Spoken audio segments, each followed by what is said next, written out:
Pag ingon dito mga igsoon, maghugyaw ug maglipay kita. Makita mga igsoon sa facial expression na to. Di ba?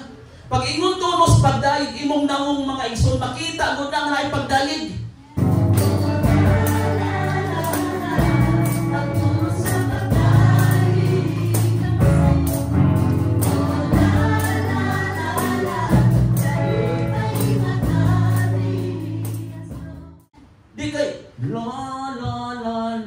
Ang tuno sa pagdayeg, pero ang naong layo.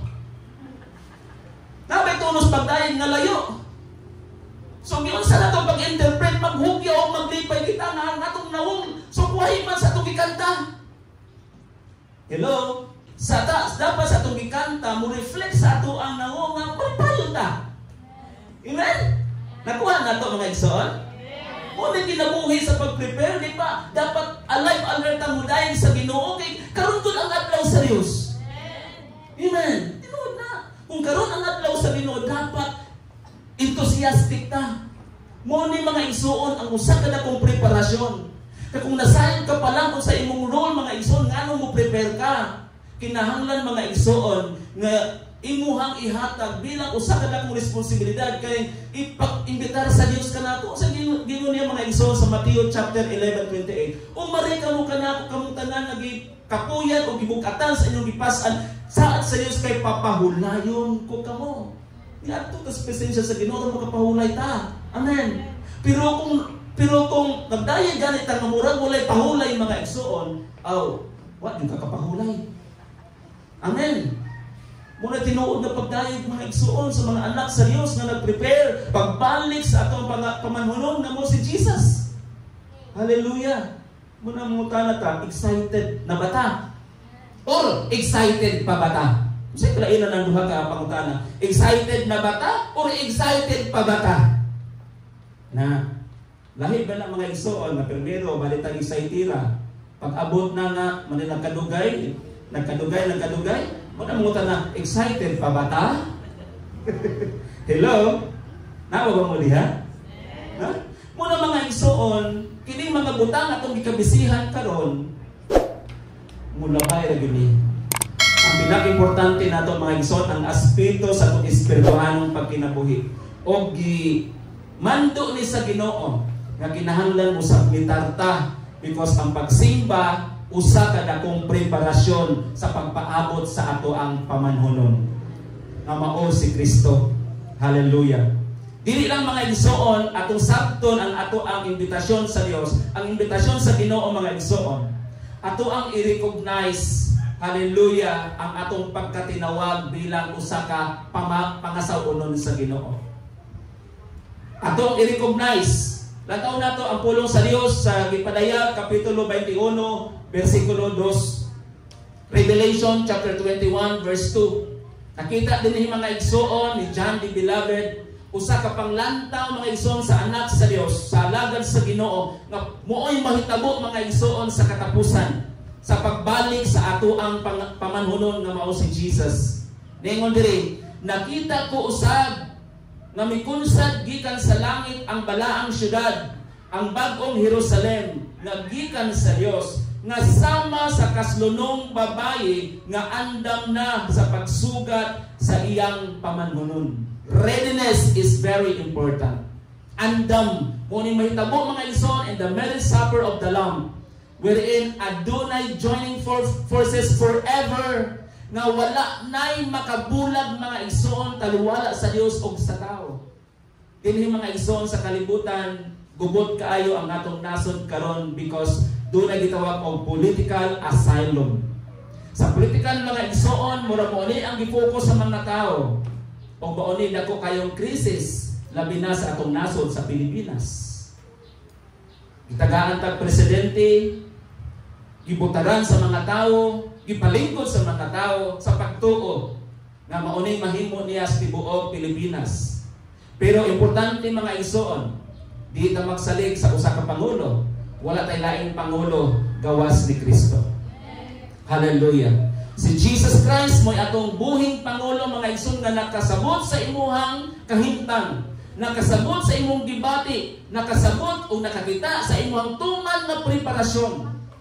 Kung nakita na sa Dios mga igsoon, dili ang tao mo'y muganti ana, kung dili ang Dios, ang Ginoo mo'y muhatag og dakong ganti sa mga tao, labi na kung nakita sa Dios na sincero ang iyahang paghatag sa inyo. Hinumdumi mga igsoon nga naa sa tanan, sa Dios ang tanan. Naa kaniya ang tanan mga igsoon, walay makabuot kaniya. Hallelujah. Dili lang mga igsoon nga atong i-recognize bilang usa sa tinawag bilang pangasawonon sa Ginoo mga igsoon. Ato apong i-embrace the significance of the invitation. Kita tanan ipang-invite ta, muna nga ninisanong ta. Amen. Pero katong wala ni-invite mo nga wala ni sanong, aw ilaha po na. Basta kay mas malipayon ang Dios ni atong gi-invite ug unya nagpailalom sa pagkamaayo sa Ginoo. Ang tao mga igsoon gibuhat sa Ginoo, wala siya gihimo para mahimong robot. Kaya ang robot mga igsoon po ditong kontrolon, dire ka dapit, isa imong kamot, isa po. Ug di ka ingnon, di rapod ka. Ang Dios dili ingon ana, gitagaan niya free will. Gitagaan niya freedom. But freedom is under the jurisdiction and power and authority of God.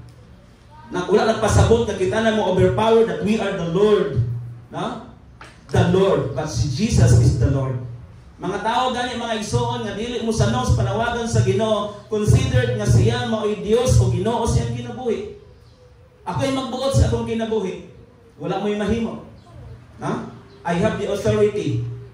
Pero as much as the Bible is concerned, pailalom kanunay ta sa kabubuton sa Ginoo. We will obey God rather than men. Hallelujah. Next, mga igsoon, usa sa pag-preparation, pag-prepare ka na ito, personal readiness. Usa na yung personal readiness?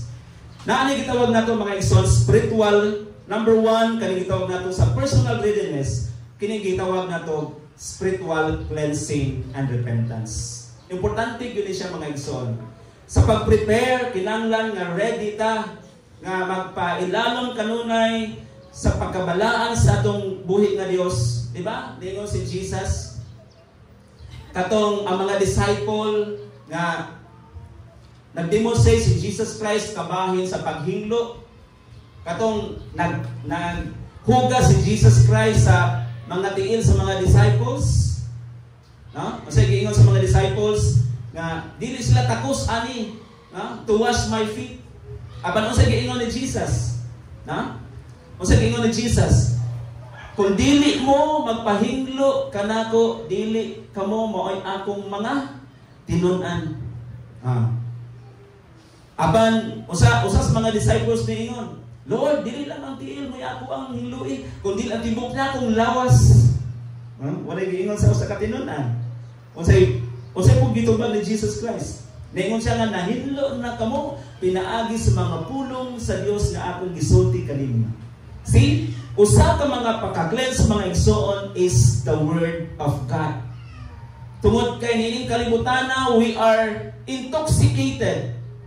Kanunay tang mga igsoon namansahan. Toxic ang mga atong nadunggan. Toxic ang atong mga nakit-an. Bisan pa sa ato ang mga panghitabo, that is one of a toxic mga igsoon din. Mo'nay makapadimenes, mo'nay makapastagnan sa atong pagpangalagad sa Ginoo. Kung time to time mga igsoon, atong ihatag, we have give time to have a spiritual cleansing and repentance.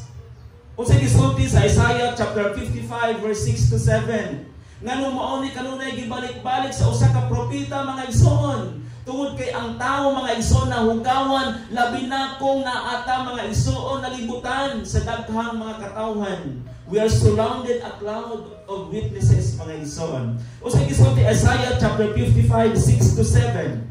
Dangop sa Ginoo, no? Dangop sa Ginoo samtang seek the Lord while He may be found. Call Him while He is near. That means, binisaya pa na nga, dangop sa Ginoo samtang may panahon pa. Samtang makadungog pa siya, samtang mutabang pa siya, samtang musanong pa siya sa atong mga pagpanawagan. Next, verse 7. Let the wicked forsake his way, and the unrighteous man his thoughts. Kaning una-una, let him return to the Lord. That is repentance, mga igsoon. Wala nagpasabot na nga bago pagka nakabig sa pagpangalagad sa Ginoo. Tanan mga igsoon, pwede ni siya mabersikulo sa tanan, magtutuo man o madili, ni balibat man o muniwala. Hallelujah. Dingon, let him return to the Lord. Balik sa Ginoo. Usasahan sa Dios, and He will have mercy on him. Kaluyan siya sa Dios. Hallelujah. Katong wala ni duol sa Ginoo, usay ka man diha, come, pero wala kang duol. That's another story. Mo ni mga igsoon, ato ang i-analyze pa ang pulong sa Ginoo, i-internalize nato. Hallelujah. Ano ni mingon nga, unsaon ako pagpasaylo nga wala man siya miduol nato? No? Unsaon ako niya pagpasaylo? Ingon na pulong sa, let him return to the Lord and He will have mercy on him, and to our God, for He will abundantly pardon. Doon na siya ipagpasaylo mga igsoon. Pabalikas ang mga makasasala o ang ilang mga daotang huna-huna, pabalikas sila sa Ginoo aron kaluyan sila. Mubalik di ata kanunay sa Ginoo, because sometimes we follow in our own way. Kanunay tang ni follow mga igsoon sa atong kaugalingong dalan. Wala ta ni follow sa format sa Dios. Munang nawala ta usahay. Mudominar mga igsoon ang atong pagkayutanon, ang atong pagkatawhanon mudominar sa atong magkinabuhi. Apan unsay strategy, unsay gihatag sa Dios kanato. The moment na we are dry in worship, the moment that kulang ta mga igsoon sa mga rekado sa kinabuhi, then this is our verse. Munirisita sa Dios natong tanan mga igsoon karon buntaga. Muduol ta sa Ginoo, mudangog ta sa Dios. Dayon isalikway ang mga sa mga makasasala ang ilang mga daotang huna-huna. Kaya mga panguna-una sa mga tao karon mga igsoon, dili na huna-huna sa Dios, dili na para sa Dios, para na sa ilang gikaon. Para na sa mga butang, sa mga kalibutan, ang tanan ng mga butang nga ato ang nadawat, nakitaan, dirira ni taman mga igsoon. So kinahanglan nga mubalik ta kanunay sa Dios. Mubalik ta kanunay sa Ginoo o ato ang i-cleanse, because sa Dios He will abundantly pardon. Muna saad sa Ginoo, dili na saad sa tao. Hallelujah. Kaya dili makahimo pagpasaylo ang tao. Si Lord lamang ang makahimo sa pagpasaylo. Ug mauni ang nakalindot mga igsoon sa atong preparation. Nga wa man ta kabalos pagbalik sa Ginoo either tomorrow, next month, next year. Na? Mauna mga igsoon nga dapat ready ang ato ang espirituhanong pagkinabuhi. Ready. Ato ang isalikway ang nakababag sa atong pagpangalagad sa Ginoo. Kinahanglan nga ato agyong tudluan kanunay ang atong mga kinabuhi, ang atong kaugalingon, kay di gyud ta makatudlo sa uban bisan pag atong kaugalingong anak di ta tumanon. Nganuman nawala ang atong authority. Nawala ang atong authority.